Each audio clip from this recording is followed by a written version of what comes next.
The second part is tongue diagnosis, which is so useful. Tongue diagnosis is so useful. So the first category is looking at the shape of the tongue. For instance, some people's tongues are really big and they fill the mouth, and some are really thin.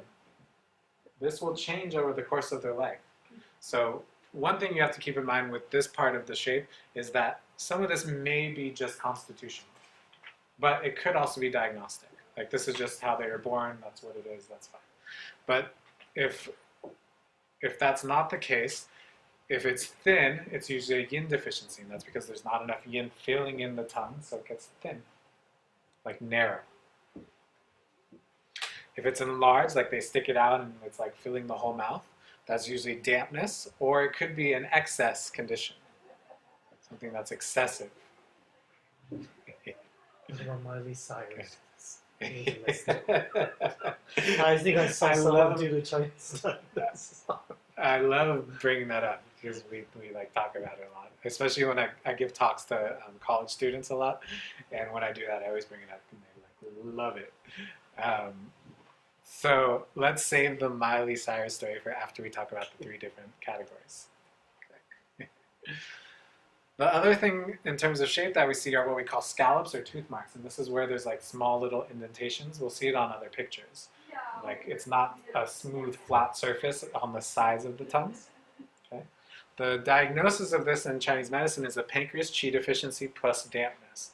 The dampness is making the tongue larger, so it's pushing up against the sides of the tongue. But the qi deficiency is not there, so it's not filling in the tongue fully and giving it its full shape. That's how they mention it. Sorry, say that again. So it's making dampness is making it larger. So then the dampness making it larger pushes it up against the sides of the teeth, and you get little scallops. That's how they say it. The pancreas qi deficiency means that the qi isn't there to fill in enough to keep it to have that normal smooth boundary, despite it being enlarged. Despite it being large. Yes. I don't know how much I always trust this. Personally.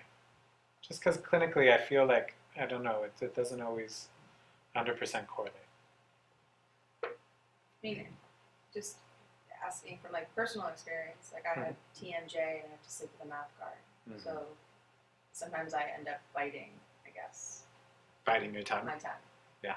That'll be different though, so you'll see just, little... Yeah. Yeah. So I'm saying some of that, but that's not, maybe it is tied to that, but then maybe it's just... Yeah. Or is it just someone how they are? I've had scallops on my tongue. First time I noticed it was when I was like 17 or 18. But maybe it's because I was studying so much as a kid and I depleted my pancreas. Who knows? Right? Can I ask, do you get different sources from the scallops? Do you get different? I just heard that there's different texts which interpret differently. Oh yeah? Interesting. Yeah. That's the only interpretation I've ever heard. I mean, yours is very specific. The other teacher I learned from just general deficiency. Okay. Which is a safe way to say. I mean, you're deficient, whether it's pancreas qi or dampness, you're just deficient. Well, dampness is not a deficiency. Not deficient. Dampness can be access. Yeah. But the deficient part is by... Yeah, which makes sense. Not enough of whatever to fill in the tongue. I like that. Yeah.